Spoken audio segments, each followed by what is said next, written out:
Checkup. Hello and welcome you all on keystone classes. तो आज हमारी क्लास नंबर 2 है। किसकी क्लास नंबर 2 है? हमारी क्लास नंबर 2 है जीएस के लेक्चर की। ठीक है, हम मैथ कंटिन्यू कर ही रहे हैं। मैथ में कंटिन्यू में कोई दिक्कत नहीं है। सुबह मैंने मैथ की आपकी क्लास जो है अपलोड कर दी थी। तो जो हमारा डीएसएसबी का वार्डर का पेपर था उसमें जो हमारी जीएस आई थी, अब हम उसे देख रहे हैं कि वो किस टाइप की आई थी, क्योंकि मिलते जुलते ही सवाल जो है आपके आने वाले आगे के एग्जाम्स में भी आते हैं। इन जनरल तो जीएस कोई चेंज होती नहीं है, सारे एग्जाम्स में सेम ही आती है, लेकिन जिस पैटर्न पे जो स्टेट बोर्ड चल रहा होता है उसी पैटर्न पे वो चलता है। ठीक है, तो हम ऐसे 10-15 पेपर सोल्व करेंगे जिससे कि हमको ये आइडिया हो जाए कि हमारा जो मैक्सिमम पेपर है वो हमारा कहाँ से आएगा। ठीक है, बाकी इसकी पीडीएफ जो है अभी तो आपको नहीं मिल पाएगी, लेकिन जब पीपीटी बनेगी तब आपको इसकी पीडीएफ भी मिल जाएगी और शायद हैंड रिटन नोट्स पे मिल जाए। अभी जो ये क्लास आ रही है वो आपकी कीस्टोन क्लासेस वाले चैनल पे आ रही है, जिसपे आप अभी से देखोगे। और ये जो क्लास आगे कंटिन्यू होगी, यहाँ पे दूसरी क्लास है इसकी, यहाँ पे 3 और क्लास आएंगी, इसको मिला के 4 क्लास और आएंगी। उसके बाद ये जो क्लासेस कंटिन्यू होंगी वो कीस्टोन एसएससी चैनल पे होंगी, कीस्टोन एसएससी चैनल पे।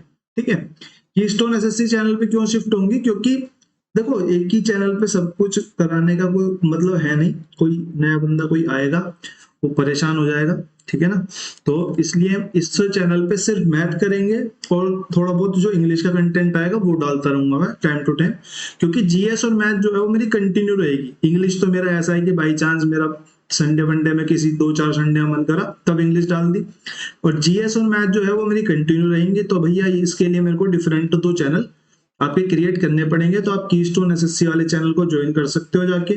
बाकी मैथ में जो बेस्ट पीवाईक्यूज वाला चैनल है वो ज्वाइन करना मत भूलना, आपकी तैयारी के लिए लास्ट में बहुत ज्यादा बेनिफिशियल होगा। ठीक है, वो तो कंफर्म होगा, उसकी तो कोई बात ही नहीं है। बाकी आप लोगों की मर्जी, यूट्यूब को सब्सक्राइब करते हैं अगर आपको फायदेमंद लगता है, नहीं करते हैं तो भी आपकी मर्जी।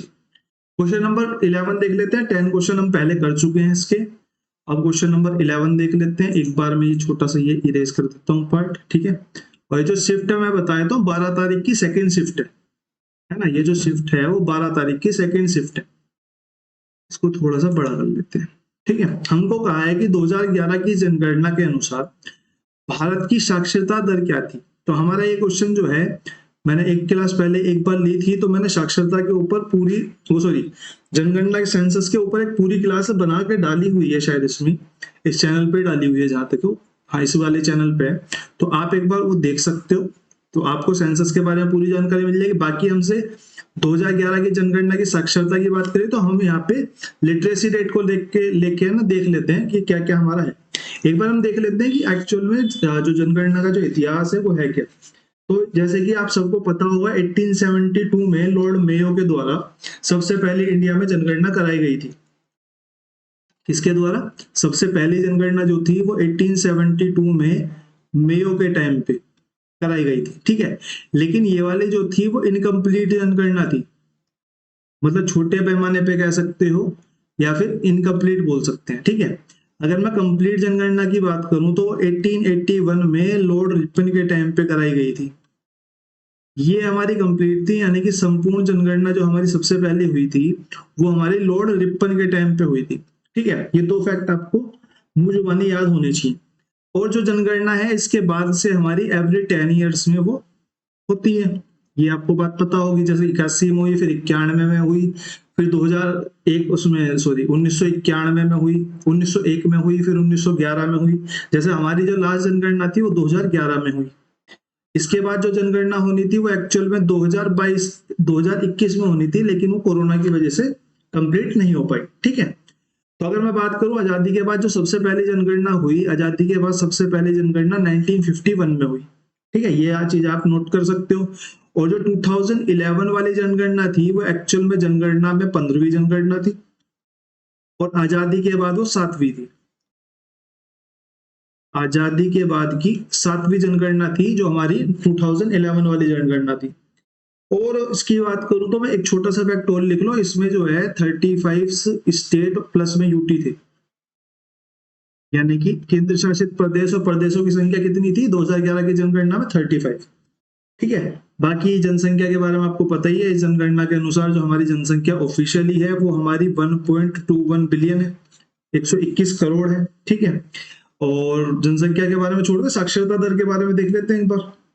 जैसे कि साक्षरता यानी कि लिटरेसी रेट जो है, लिटरेसी रेट के बारे में अगर मैं बात करूं तो ये लिटरेसी रेट जो हमारा काउंट होता है वो 6+ से जितने भी बच्चे हैं, 6+ की एज का जो भी बच्चा है उससे काउंट होता है। उससे क्या काउंट होता है कि उसे 22 लैंग्वेज जो हमारे 8 स्केड्यूल में दी हुई है, ठीक है, 22वें भाग बोलेंगे, 22वां पार्ट बोलेंगे, 22 लैंग्वेज जो दी हुई है हमारी 8th स्केड्यूल में,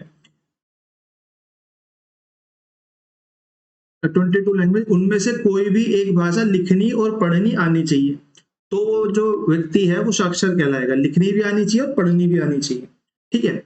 अगर मैं लिटरेसी रेट की बात करूं, जो क्वेश्चन हमारा कह रहा है कि 2001 से 2011 के बीच में जो लिटरेसी रेट था वो 64.83% से बढ़ के 74.04% हो गया। तो कितने की वृद्धि हुई? यहाँ पे जो वृद्धि हुई वो हमारी 9.02% की वृद्धि हुई, ठीक है। लेकिन अगर मैं तुलना में बात करूं, देखो आंसर यही ठीक होता, आंसर इसका 9.2 ही सही होता। लेकिन यहाँ पे इसने क्या करा है, ये डीएसएसबी वाले जादू खेलने की बहुत कोशिश करते हैं। जैसे कि अगर मैं बात करूं तो इन्होंने कहा है कि 2001 की तुलना में ये तो वृद्धि हो गई 9.2 की, जैसे हम मैथ में पढ़ते हैं ना कि इतने की तो वृद्धि हो गई, लेकिन परसेंटेज में कितना, बेस ईयर कितना है 64.83, तो हम बोलेंगे भैया 9.2 की वृद्धि हुई, 64.83 को मैं 64 ही बोल दूं, कोई दिक्कत नहीं है। इसको यहाँ से हटा देते हैं, यहाँ मल्टीप्लाई शो करते हैं, थोड़ा आसपास आ जाएगा बस।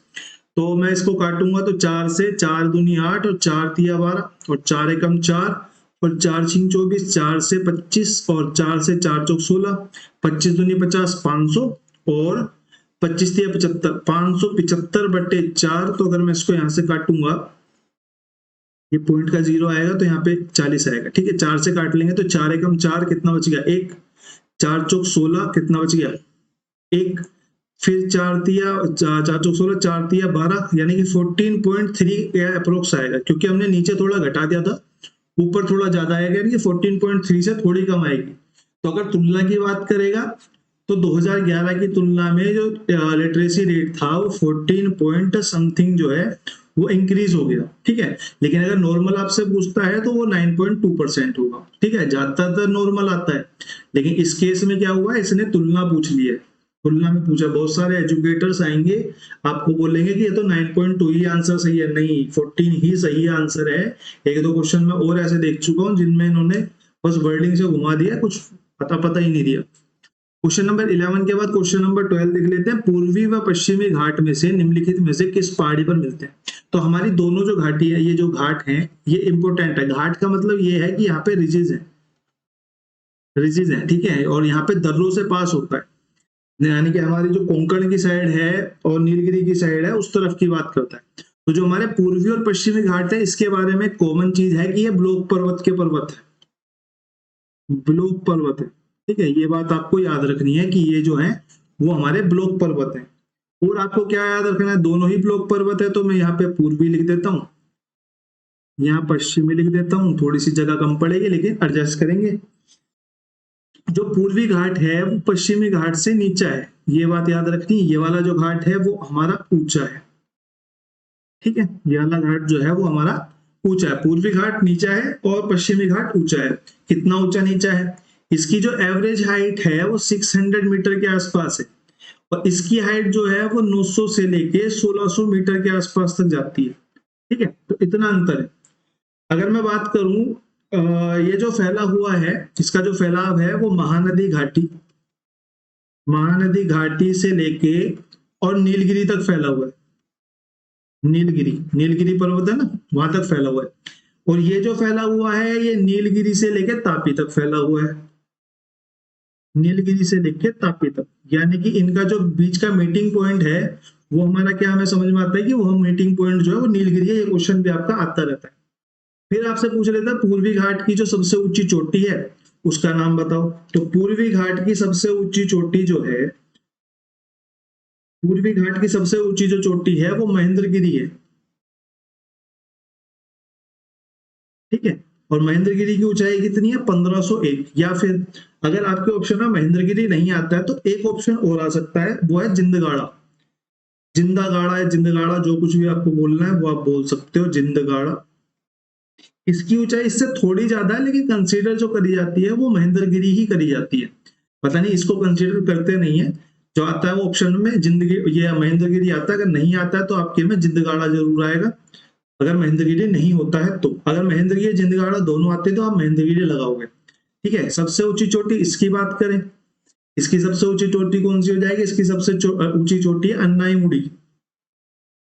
अन्नाई मुड़ी, अन्नाई मुड़ी है ना, अन्नाई मुड़ी। इसकी जो हाइट है वो, क्योंकि ये ऊंचा पहाड़ है तो इसकी हाइट जो है वो 2605 मीटर है। ठीक है, और बस इसके बारे में इतना ही जानेंगे, इससे ज्यादा की जरूरत है नहीं। महेंद्रगिरी पहाड़ी आपका हो गया, महेंद्रगिरी ये हो गया, सबसे ऊंची चोटी हो गई। और नीलगिरी पहाड़ियां जो है वो एक दूसरे का मीटिंग पॉइंट है। अच्छा, ये क्वेश्चन ही था, ये क्वेश्चन ही था, मैंने तो ये क्वेश्चन देखा ही नहीं कि ये क्वेश्चन ये था। पूर्वी और पश्चिमी घाट कहाँ मिलते हैं? नीलगिरी की पहाड़ियों पर। ठीक है, मिड पॉइंट होता है इनका। क्वेश्चन नंबर 12 के बाद क्वेश्चन नंबर 13 देख लेते हैं। कोरलोसिस बल के बारे में बात कर रहे हैं। कोरलोसिस बल क्या होता है हमारा, इसके बारे में पता होना चाहिए। तो जैसे हमारी पृथ्वी जो है अपने एक्सिस पर रोटेट करती है, तो ये जो घूर्णन के कारण एक बल पैदा होता है, उसी को हम कोरोलोसिस बल कहते हैं। ठीक है, कोरोलोसिस बल घूर्णन के कारण पैदा होता है। इसका कारण क्या होता है? घूर्णन होता है, यानी कि आपका रोटेशन होती है, एक्सिस पे जो रोटेशन होती है उसके कारण होता है। तो ये क्वेश्चन भी आता है। ठीक है, अब जो अगर मैं बात करूं इससे होता क्या है एक्चुअल में, कोरोलोसिस बल जो है वो हमारे दाब का अंतर में, के दाब का अंतर बनता है इससे। इससे जो है वो वायुमंडल दाब में जो है अंतर बनता है, जिस अंतर के कारण ही हमारी जो पवने हैं वो चलती हैं। ठीक है, जो हमारी पवने हैं वो चलती हैं। जैसे कि अगर मैं बात करूं, ये हमारी अगर पृथ्वी हो गई, ये हमारी भूमध्य रेखा हो गई, और ये हमारी ट्रॉपिक ऑफ कैंसर हो गई, ये हमारी ट्रॉपिक ऑफ कैप्रिकॉन हो गई। ठीक है, ये ट्रॉपिक ऑफ कैंसर हो गई, ये हमारी ट्रॉपिक ऑफ कैप्रिकॉन हो गई। अगर मैं बात करूं ट्रॉपिक ऑफ कैप्रिकॉन हो गई, और ट्रॉपिक ऑफ कैंसर हो गई, ट्रॉपिक ऑफ कैप्रिकॉन हो गई, तो इसका अगर मैं नाम बोलूं, यहाँ से जो हमारी हवाएं चलेंगी वो हमारी होंगी north east easterlies. North east easterlies यानी कि नॉर्थ ईस्ट की हवाएं, सीधा सीधा बोल देते हैं नॉर्थ ईस्ट की हवाएं। इस एरिया में जो हवा चलेगी उसको हम बोलेंगे साउथ ईस्ट ईस्टर्लीज या साउथ ईस्ट की हवाएं। ठीक है, ईस्टर्लीज पिस्टर्लीज तो क्या याद करोगे, साउथ ईस्ट की हवाएं होंगी। ठीक है, एक जोन होता है यहाँ पे 15 डिग्री नॉर्थ 15 डिग्री साउथ पे, यहाँ पे एक जोन बनता है जो कि बहुत कम दाब का होता है। इसको हम कहते हैं डोल्ट्रम जोन। डोल्ट्रम जोन। ठीक है, ये हमारा काफी एक बार को तो बहुत आया था, ये 15 डिग्री नॉर्थ और 15 डिग्री साउथ। ठीक है, ये इसके बीच में होता है, भूमध्य रेखा के 15 डिग्री यहाँ पे, भूमध्य रेखा के 15 डिग्री यहाँ पे। ठीक है, अब यहाँ क्या होता है, यहाँ पे जो रोटेशन है वो कम है, तो यहाँ पे जो कोरोलोसिस फोर्स होती है, ये जो कोरोलोसिस फोर्स है, कोरोलोसिस फोर्स है, ये यहाँ पे जीरो हो जाती है। जिसके कारण क्या होता है, जिसके कारण जो विंड है, क्योंकि कोरोलोसिस फोर्स से क्या होता है, हमारी हवाएं चलती है, तो यहाँ पे जो विंड स्पीड है वो कम हो जाती है, मतलब कि शांत हो जाती है, शांत हवाएं चलती है यहाँ पे। इस एरिया में जो है वो आपकी शांत हवाएं चलती है। अगर इन फ्यूचर पूछने लग जाए आपसे ज्योग्राफी में क्वेश्चन, कौन से जोन के अंदर आपकी शांत हवाएं चलती है, तो आप बोलोगे कोरलोसिस, कोरलोसिस फोर्स सबसे कम कहाँ होगी, वो डोल्ट्रम जोन में होगी। डोल्ट्रम जोन क्या होगा, 15 डिग्री नॉर्थ 15 डिग्री साउथ होगा भूमध्य रेखा का, तो आपका आंसर हो जाएगा डोल्ट्रम जोन। ठीक है, अब क्वेश्चन ने दिया हुआ कोरलोसिस बल के निम्नलिखित में से कौन सा कथन सही है। पृथ्वी के घूर्णन के कारण उत्पन्न आभासी बल को कोरलोसिस बल बोलते हैं। तो ठीक है, घूर्णन के कारण ही होता है, कोरलोसिस होता है, ठीक बात है। कोरलोसिस बल से पवनें विक्षेपित होती हैं, बिल्कुल विक्षेपित होती है, मैंने अभी बताया। ठीक है, अभी बताया कोरलोसिस बल के कारण ही हमारी पवनों में दाब का अंतर बनता है, और दाब का अंतर बनता है, और आपका वो होता है, क्या बोलते हैं उसे, ना कोल्ड।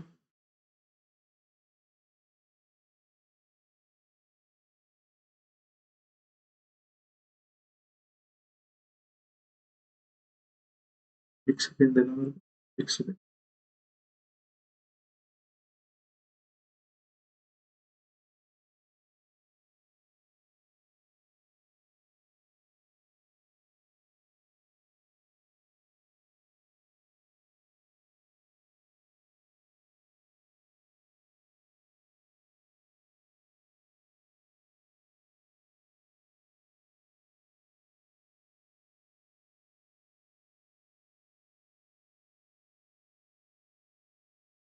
ठीक है। तो कोरोलिसिस बल के कारण ही हमारी जो है वो एयर चलती है, तो हमारा आंसर जो है वो बोथ हो जाएगा, यानी कि ऑप्शन नंबर एक जो है यहाँ पे करेक्ट आंसर हो जाएगा। ठीक है। क्वेश्चन नंबर 13 के बाद क्वेश्चन नंबर 14 देखते हैं। निम्नलिखित में से कौन केंद्रक झिल्ली द्वारा कोशिका द्रव से अलग होता है?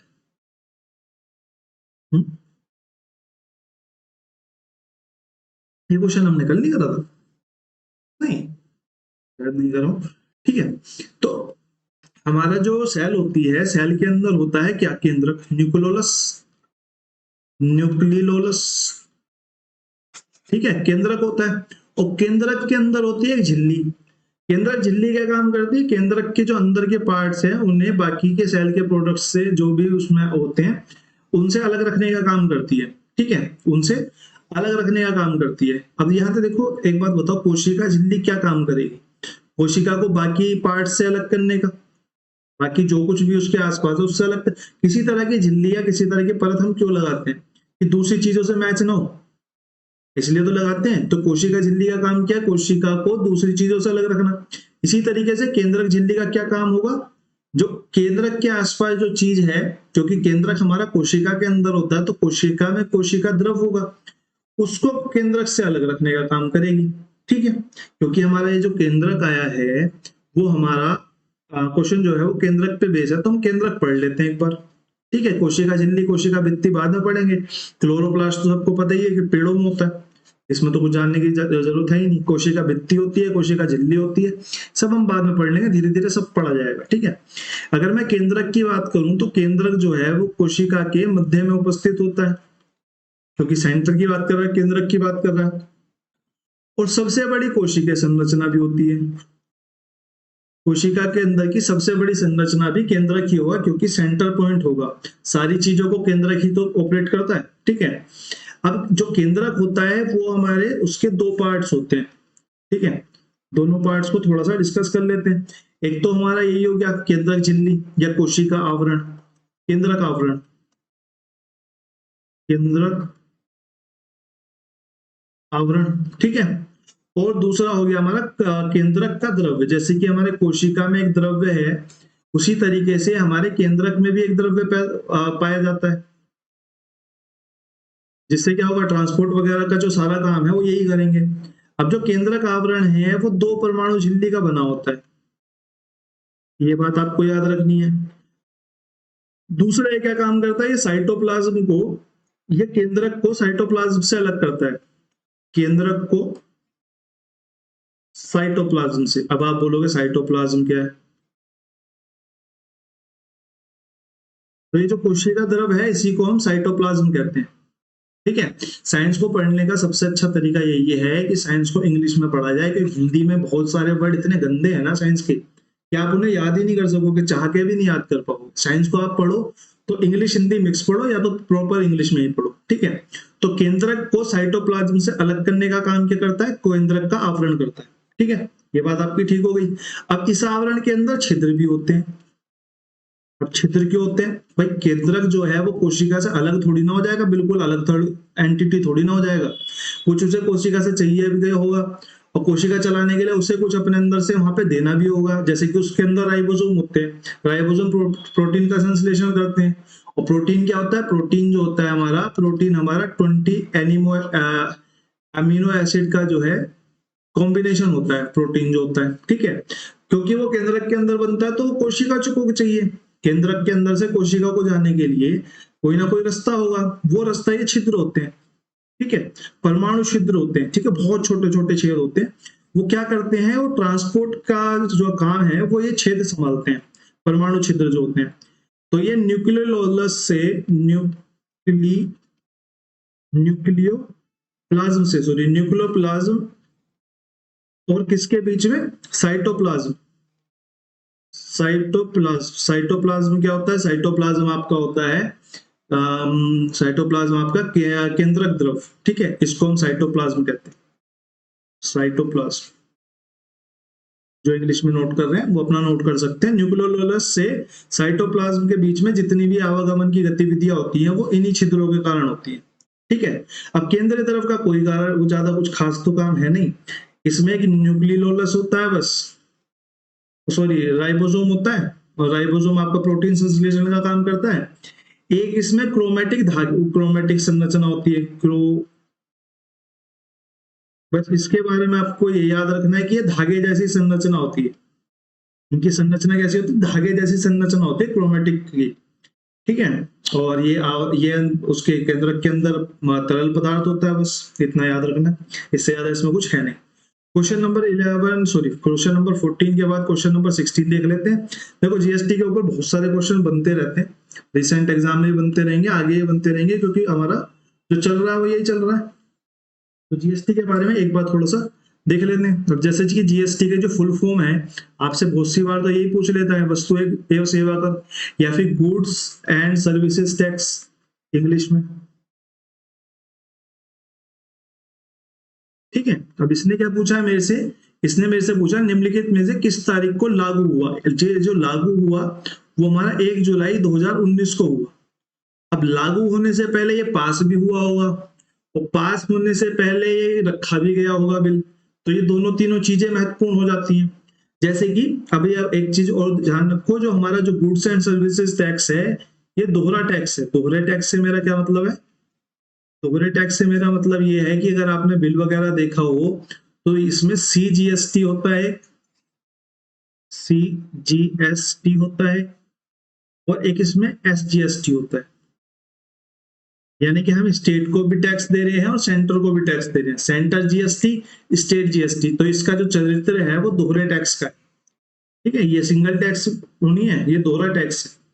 और अगर मैं बात करूं कि ये जो पेश किया गया था, ये संशोधन विधेयक जो था, ये 122 था, 122वां संशोधन विधेयक था। यानी कि ये जो राज्यसभा या लोकसभा जहां भी पारित होने गया था, वहां पे ये 122वां था संशोधन विधेयक। लेकिन अगर मैं बात करूं कौन सी कॉन्स्टिट्यूशन अमेंडमेंट थी, ये 101 जो कॉन्स्टिट्यूशन अमेंडमेंट थी, यानी कि संवैधानिक संशोधन था, संशोधन बोल देते हैं, ठीक है, 101वां, ठीक है। और ये जो 122वां संशोधन विधेयक था, ये 2014 में पेश किया गया था, और 2016 में जो है ये पारित हो गया था, और ये लागू जो है वो 2017 में हो गया था, जिसमें हमारा क्वेश्चन आया है। ये तीनों ही क्वेश्चन फ्रीक्वेंटली आते रहते हैं, इसका नाम फ्रीक्वेंटली आता रहता है, ठीक है। कौन सी कॉन्स्टिट्यूशन अमेंडमेंट थी? 101वीं थी। कौन सा कॉन्स्टिट्यूशन विधेयक था?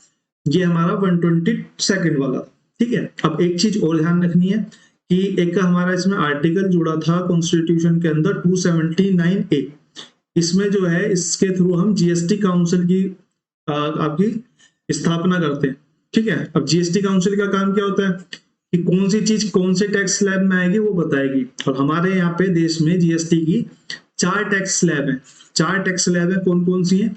5%, 12%, 16% और 28%। ये 4 तरह की हमारी यहाँ पे इंडिया के अंदर टैक्स स्लैब्स हैं। अब यहाँ पे 279 को इंट्रोड्यूस इसलिए कराया गया क्योंकि यही है जो कि ये बताएगी कि 5 में कौन सी चीज रहेगी, 12 में कौन सी रहेगी, 16 में कौन सी रहेगी, 28 में कौन सी रहेगी, ठीक है। क्वेश्चन नंबर 15 हमारा फिनिश हुआ। क्वेश्चन नंबर 16 देख लेते हैं। क्वेश्चन नंबर 16 हमारा कह रहा है निम्नलिखित में से कौन सा विटामिन हमारे शरीर में बनता है? तो ये सबको पता होना चाहिए एक्चुअल में कि हम धूप के सामने इसलिए खड़े होते हैं जिससे कि हमें विटामिन डी मिल सके। विटामिन डी मिल सकेगा मतलब क्या? धूप हमारे शरीर में विटामिन डी बनाने में उपयोग होती है। जैसे कि पेड़ों में धूप लगती है तो वो क्लोरोफिल लेते, क्लोरोफिल से अपना खाना बनाते हैं। इसी तरीके से हमारे शरीर में भी कुछ ऐसी प्रक्रियाएं हैं जिसके थ्रू हम सूरज की रेन वो लेते हैं, सुबह की रोशनी लेते हैं, और हमारे शरीर में फिर विटामिन डी बनता है। तो हमारे शरीर में विटामिन डी का संश्लेषण होता है, ठीक है, संश्लेषण होता है यानी कि बनाया जाता है। बाकी अब विटामिन के ऊपर 2-2, 3-3, 4-4 बातें और कर लेते हैं। जैसे कि अगर मैं विटामिन के ऊपर सबसे बेसिक सी बात करूं, सबसे पहले तो इसकी खोज की बात करेंगे। तो इसकी खोज के बारे में कुछ ज्यादा आता नहीं है, लेकिन हाँ विटामिन जो वर्ड है, विटामिन जो वर्ड है ये हमारा जो कॉइन करा था, मतलब कि विटामिन शब्द का सबसे पहले प्रयोग जो करा था ये हमारा करा था कैसिमिर फंक ने। कैशिमीर फंक, कैशिमीर फंक है ना, कैशिमीर फंक, थोड़ी सी स्पेलिंग देख लेना, थोड़ी सी गड़बड़ हो रही है, कैसीमीर होगा शायद, है ना, आई, कैशिमीर, कैशिमीर फंक ने, ठीक है, इन्होंने टर्म कोइन करी थी, क्या टर्म कोइन करी थी, विटामिन, ठीक है, सबसे पहले विटामिन इन्होंने बोला था। अब इसके बारे में एक क्वेश्चन जो फ्रिक्वेंटली आता है वो ये है कि जो विटामिन बी और सी है, जो विटामिन बी और सी है ये वाटर सोल्यूबल होते हैं, वाटर सोल्यूबल यानी कि पानी में घुलनशील, और बाकी जो बचे हुए जितने भी विटामिन है जैसे कि ए, डी, ई और के, ये सारे फैट यानी कि वसा में घुलनशील होते हैं। ये फैट यानी कि वसा में घुलनशील होते हैं, ठीक है। और विटामिन डी के बारे में कुछ खास है नहीं, तो विटामिन के बारे में अगर मैं बात करूं तो विटामिन के का जो नाम होता है वो हमारा होता है, विटामिन के का नाम वैसे आता तो है नहीं ज्यादा, फाइलोक्लोबिन ऐसी कुछ नॉन करके ऐसी कुछ नाम होता है, लेकिन इसका जो मेन आता है ये आता है कि इसकी कमी होने के कारण रक्त का थक्का नहीं जमता, रक्त का थक्का नहीं जमता, ब्लड क्लोटिंग नहीं होती, ठीक है, ब्लड क्लोटिंग,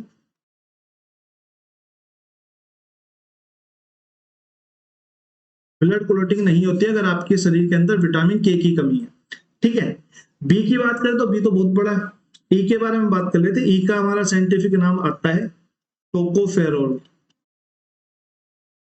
ठीक है, ई का हमारा साइंटिफिक नाम आता है टोकोफेरोल, ठीक है। इससे जो मेन एक बीमारी होती है वो होती है बच्चा पैदा ना कर पाने की, ठीक है। बाकी ये स्किन में और जो आपकी हेयर होती है इसमें भी बहुत ज्यादा काम का होता है, ठीक है, ये बीमारी होती है और इससे स्किन की और हेयर की भी बीमारी हो सकती है अगर विटामिन के की कमी है तो।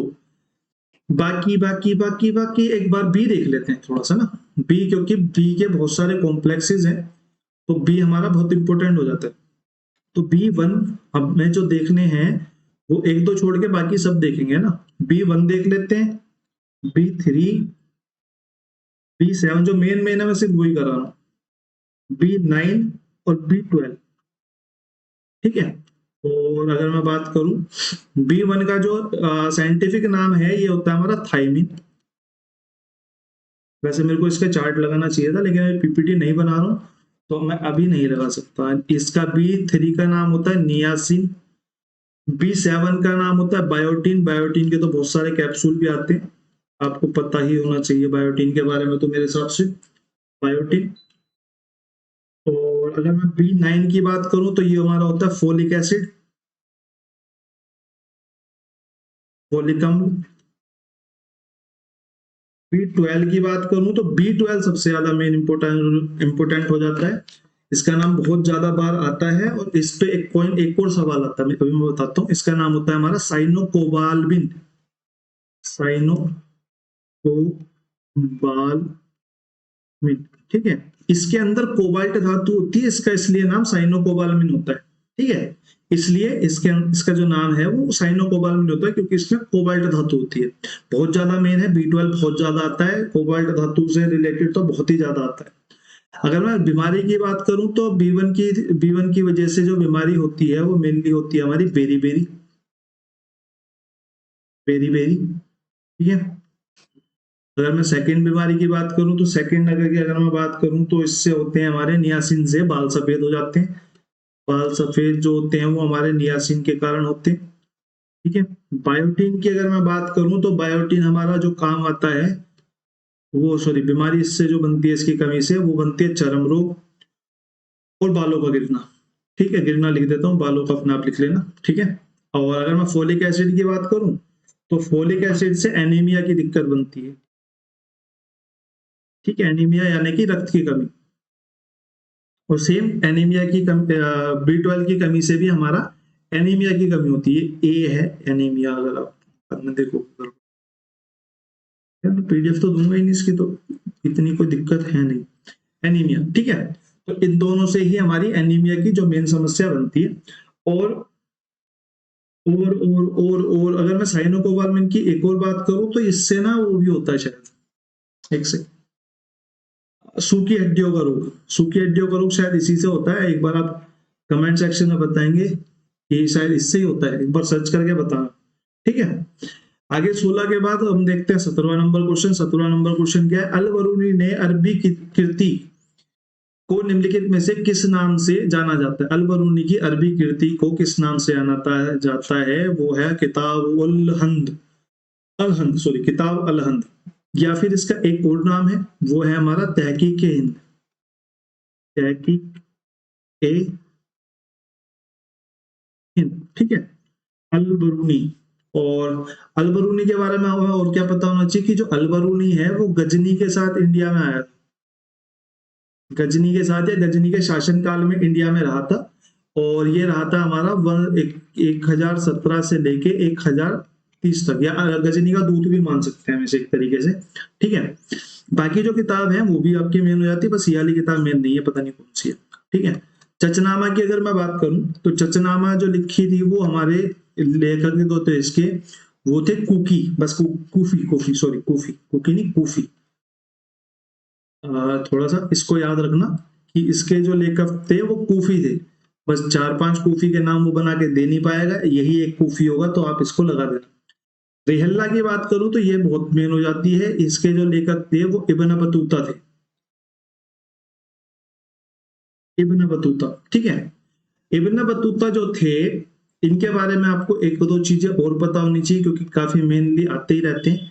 तो ये जो आए थे वो इंडिया जो आए थे, तुगलक इस टाइम पे जो राजवंश चल रहा था दिल्ली में, वो तुगलक राजवंश था। तुगलक राजवंश के टाइम पर ये दिल्ली में आए थे, ठीक है।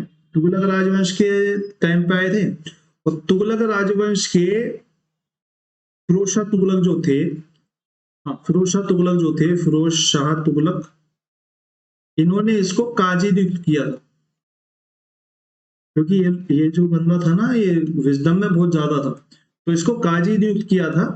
और ये इंडिया में जो है वो 8 ईयर तक रहा था। बाद में इसको काजी नियुक्त करके चाइना में भेज दिया था, मंगोलों से समझौता करने, या फिर नहीं, मंगोलों से समझौता करने नहीं, मंगोलों की तरफ से चाइना की तरफ भेज दिया गया था इसे, ठीक है। ये आपकी दो तीन चीजें इसकी थी, वो हमने कंप्लीट कर लिया। 17 के बाद 18 पे चलते हैं। उत्तरार्ध उत्सव या मांडेरा उत्सव भारत के निम्नलिखित में से किस राज्य में मनाया जाता है? देखो मैंने इसको नहीं करा ना, इसका जवाब आप मुझे देना। ये हमारा इंडिया है, ये हमारा इंडिया का मैप का लैंगिट्यूड और लॉन्गिट्यूड हो गई। मेरे को पता है ये पूर्व की दिशा है, मेरे को पता है ये पश्चिम की दिशा है, मेरे को पता है ये उत्तर की दिशा है, मेरे को पता है ये दक्षिण की दिशा है। मेरे को एक बात बताओ, कोई उत्तरार्ध त्योहार मना रहा है, यानी कि उत्तर से उगने का त्योहार बना रहा है, तो किस दिशा की तरफ बनाएगा भाई? वो इस दिशा की तरफ बनाएगा या फिर इस दिशा की तरफ बनाएगा? बस मैक्सिमम इस दिशा की तरफ ही तो बनाएगा। उत्तरार्ध त्योहार, उत्तर का आधा, ठीक है, वो इस दिशा की तरफ बनाएगा, तो यहां से तो उग गया, यहाँ पे अस्त हो रहा है, आर्ध हो गया, ठीक है, तो यहाँ की तरफ बनाएगा। अगर यहाँ की तरफ बनाएगा तो आप मुझे बताओ यहाँ की तरफ कौन सी स्टेट पड़ती है? असम तो इस तरफ पड़ेगी, उड़ीसा आपकी इस तरफ पड़ेगी, केरल आपकी इस तरफ पड़ेगी। यहाँ की तरफ कौन सी स्टेट पड़ेगी? यहाँ की तरफ सिर्फ एक ही स्टेट पड़ेगी, वो पड़ेगी हमारी गुजरात।